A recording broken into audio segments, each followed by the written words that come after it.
There is a moment in investing that almost nobody talks about. It doesn't happen when you buy your first stock. It doesn't happen when your portfolio reaches $10,000. And it doesn't happen when the market has an incredible year. It happens much later, usually after years when investing has felt almost painfully ordinary. Then one day, you look at the numbers and realize something has changed. Your investments made more money over the year than you were able to put into them from your own paycheck. You worked hundreds of hours. You woke up early, dealt with deadlines, traffic, meetings, stress, and responsibilities. Your portfolio did none of those things. It simply existed. And somehow, it produced more new wealth than you personally managed to save. That is one of the most important turning points in building wealth, because until that moment, you are doing most of the heavy lifting. After that moment, your money begins becoming a serious partner. Think about how investing feels at the beginning. You deposit $500 and your account grows by $500 because you put $500 into it. Maybe the market moves and you gain another $30. It barely feels important. You could probably earn more doing a few extra hours at work. This is where many people become disappointed. They hear stories about compound growth and financial freedom, but when they open their investment account, nothing dramatic seems to be happening. That disappointment is understandable because small amounts of capital produce small amounts of money. If you have $5,000 invested and the portfolio rises 8%, that's $400. Useful, yes. Life-changing. No, but the exact same 8% applied to $500,000 is $40,000, same percentage, completely different experience. And that reveals something fundamental about investing. The power isn't only in the return. It's in the amount of capital receiving the return. Early investors often become obsessed with finding higher returns because their portfolio isn't producing enough money to feel exciting. They think the solution is finding something that can double quickly. But sometimes the real problem isn't that their return is too low. It's simply that their capital is still small. That's an important distinction. If your portfolio contains $10,000, even an extraordinary 20% year produces $2,000. Meanwhile, someone with $400,000 earning a far less exciting 7% would gain $28,000. The second investor didn't need to be brilliant that year. They had something the first investor didn't yet have: accumulated financial weight. This is why the early stage of wealth building can feel unfair. Your effort is high while the visible reward is low. You have to earn the money first, resist spending it, invest it, and then continue doing that while the portfolio seems to move at walking speed. But those early contributions have another job beyond increasing your balance. They're building the machine that may eventually produce meaningful amounts of money on its own. Consider what happens when someone earns $80,000 a year and manages to invest $10,000 annually. At the beginning, almost all of their portfolio growth comes from those contributions. If they don't contribute, not much happens. Years later, suppose they've built a $150,000 portfolio.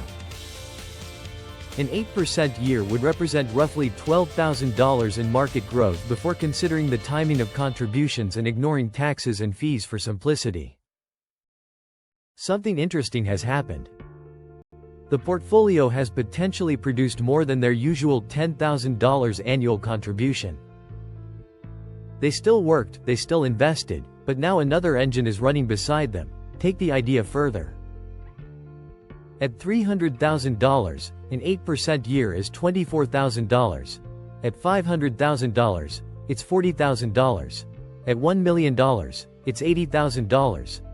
Those aren't guaranteed returns. Markets don't deliver a smooth 8% every year. Some years can be strongly positive, others negative, and real investment outcomes depend on the assets you own, fees, taxes, timing, and many other factors, but that's not the point. The point is what becomes mathematically possible when capital gets large enough. A person can eventually reach a stage where a normal percentage movement in their portfolio represents more money than they could realistically save from months of work. That's when investing begins to feel different.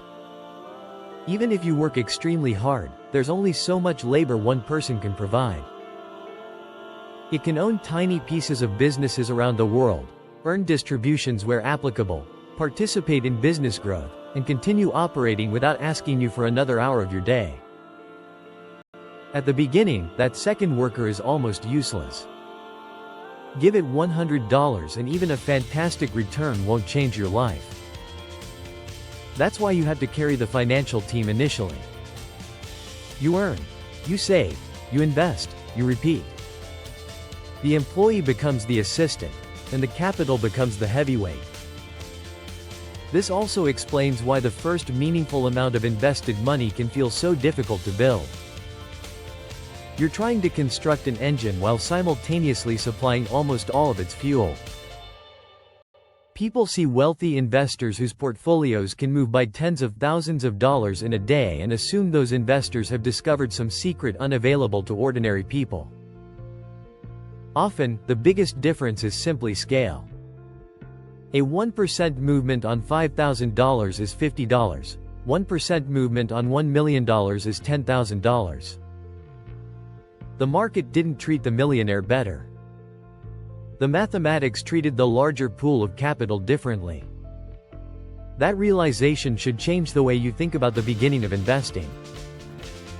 Your first goal doesn't have to be finding the investment that makes you rich overnight.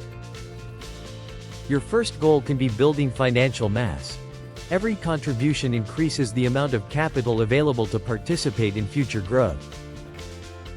And this is where patience becomes more than motivational advice.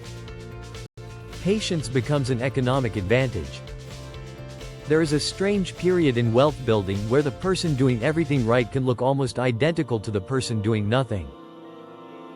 But underneath the surface, their financial structures could be moving in completely different directions. One person's paycheck arrives, gets consumed by life, and disappears.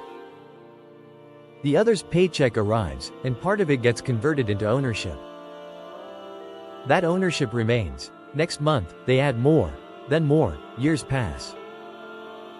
Eventually their financial life contains something that didn't exist before.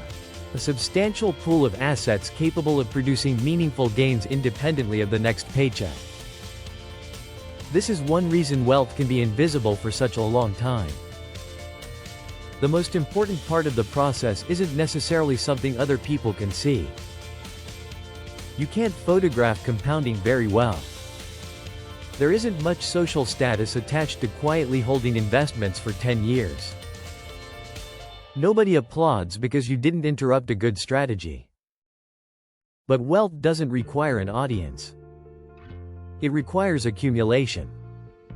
And accumulation has an interesting psychological effect once it becomes large enough. When someone has $2,000 invested, a $300 market decline can feel terrifying because the loss looks significant relative to the account. When someone has invested through multiple market cycles and built a much larger portfolio, they may begin thinking differently. They understand that volatility isn't an unusual interruption to investing. It's part of owning assets whose prices move. That doesn't mean they become emotionless. It means experience can change what the numbers mean. This is where a second transformation happens. At first, you're trying to make money. Later, you're trying not to interrupt money that already knows how to work. Those are very different jobs. Early in the journey, action feels productive.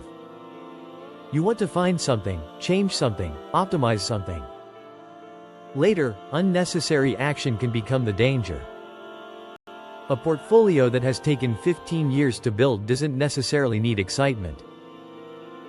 It may need protection from impatience, panic, excessive fees, reckless concentration, lifestyle pressure, and the temptation to turn a long-term strategy into a casino because somebody online found the next supposedly guaranteed winner. Building capital is difficult. Allowing capital enough time to work can be psychologically difficult too. And this is where the idea becomes bigger than investment returns. The real purpose of building assets isn't to watch a number become larger on a screen. It's to change your relationship with work. Suppose your investments eventually generate or grow by amounts that are meaningful relative to your salary. You may still choose to work. You may even love working. But psychologically, something has changed. Your job is no longer the only engine capable of moving your financial life forward. That matters. That's when wealth begins becoming less about consumption and more about optionality. Maybe you can take several months away from work. Maybe you can reject a role that pays more but destroys your life. You can change careers, or can work fewer hours, can spend more time with your family. It has bought you the ability to make decisions without every decision being controlled by next month's paycheck. And that may be one of the most underrated forms of wealth. There's another important point, though. You don't have to wait until your investments produce more than your entire salary before any of this matters. There are smaller milestones along the way. The first time your investments cover the equivalent of a month's groceries, and the first time annual investment income or growth matches 1 month of your normal savings. The first time the portfolio moves more in a strong month than you contributed. The first time you realize that even if you stop contributing temporarily, there is still a meaningful asset base sitting behind you. Those moments aren't financial freedom. But they are evidence that the relationship between labor and capital is beginning to change. This is why obsessively comparing your portfolio to somebody else's can be so destructive. Someone online might show a $2 million account while you're trying to reach $20,000. You see the difference in balances, you don't see the years, you don't see their income, you don't see whether they inherited money, you don't see their risk, you don't see their mistakes, and most importantly, their number has nothing to do with the job your next dollar needs to perform. The better comparison is between your capital today and your capital several years ago. Because eventually, if you consistently acquire productive assets and give them enough time, something can happen that sounds almost absurd when you're starting. Your money can have a better financial year than you do. You might work an entire year and invest $15,000. Meanwhile, a sufficiently large portfolio could rise by $20,000, $30,000, $50,000 or more during a strong market year. And yes, it can also fall significantly during bad years. That's why the goal isn't to celebrate every upward movement as income or assume markets owe you consistent returns. The deeper point is that capital has reached a scale where its movements matter. One day, you may open your portfolio and see that your investments gained more over the previous 12 months than you personally contributed. Don't mistake that moment for luck, and don't mistake it for the finish line. It is evidence that something you spent years building has finally become large enough to make its own presence felt. You created a financial worker, trained it with every contribution, strengthened it with patience. And now it has begun carrying more of the load. The ultimate goal isn't to stop working because money is working. The goal is to reach a position where work becomes increasingly something you choose, rather than something your financial survival demands. So before you leave, ask yourself this: how long am I willing to keep doing the heavy lifting today so that one day my money can carry more of the weight for me? If this video changed the way you think about investing, like and subscribe to Empowerment. Every click helps us spread the mindset that changes lives.